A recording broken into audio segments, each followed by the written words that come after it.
അസ്സലാമു അലൈക്കും വറഹ്മത്തുള്ളാഹി വബറകാതുഹു. അൽഹംദുലില്ലാഹ് സ്വലാത്തു വസ്സലാമു അലാ റസൂലില്ലാഹ് വഅലാ ആലിഹി വസഹ്ബിഹി അജ്മഈൻ. അമ്മാ ബഅദ്.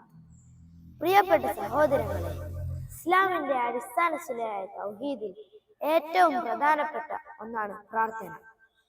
പ്രാർത്ഥന അള്ളാഹുവോട് മാത്രമായിരിക്കുക എന്നത് സൃഷ്ടിപൂജയിൽ നിന്ന് സൃഷ്ടാവിന്റെ ആരാധനയിലേക്ക് മനുഷ്യനെ നയിക്കുക എന്നതാണ് ഇസ്ലാമിന്റെ ലക്ഷ്യം. നാം ചെയ്യുന്ന ഏതൊരു ഇബാദത്തിന്റെയും അന്തസത്ത പ്രാർത്ഥനയാണ്.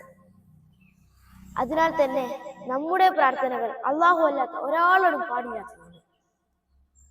യാതൊരു തരത്തിലുള്ള ഇടനിലക്കാരുമില്ലാതെ നേരിട്ട് അള്ളാഹുവിനോട് പ്രാർത്ഥിക്കുന്നവന്റെ പ്രാർത്ഥനയ്ക്ക് അവൻ ഉത്തരം നൽകുമെന്നാണ് സൂറ ബഖറയിലൂടെ അള്ളാഹു പഠിപ്പിക്കുന്നത്.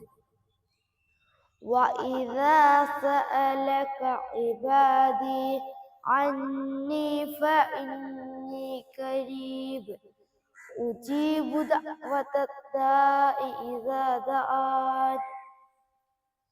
നിന്നോട് എൻ്റെ ദാസന്മാർ എന്നെ പറ്റി ചോദിച്ചാൽ ഞാൻ അവർക്ക് ഏറ്റവും അടുത്തുള്ളവനാകുന്നു എന്ന് പറയുക. പ്രാർത്ഥിക്കുന്നവൻ എന്നെ വിളിച്ച് പ്രാർത്ഥിച്ചാൽ ഞാൻ ആ പ്രാർത്ഥനയ്ക്ക് ഉത്തരം നൽകുന്നതാണ്. അതേ സഹോദരങ്ങളെ, ഏത് പ്രതിസന്ധി ഘട്ടങ്ങളുടെ സന്ദർഭത്തിലും ഏത് പ്രയാസങ്ങളുടെ സാഹചര്യത്തിലും നമ്മുടെ സമീപജ്ഞനായ അള്ളാഹുവിനോടാണ് നാം പ്രാർത്ഥിക്കേണ്ടത്.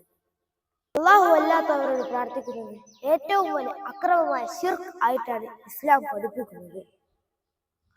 ശിർക്കിൽ നിന്ന് പൂർണ്ണമായി അകന്നു നിന്ന് കരകളഞ്ഞ തൗഹീദിന്റെ ഉടമകളായി ജീവിക്കാൻ നാം ഓരോരുത്തരും ശ്രദ്ധിക്കണം. അള്ളാഹു അനുഗ്രഹിക്കട്ടെ. وآخر دعوانا أن الحمد لله رب العالمين. السلام عليكم ورحمة الله وبركاته.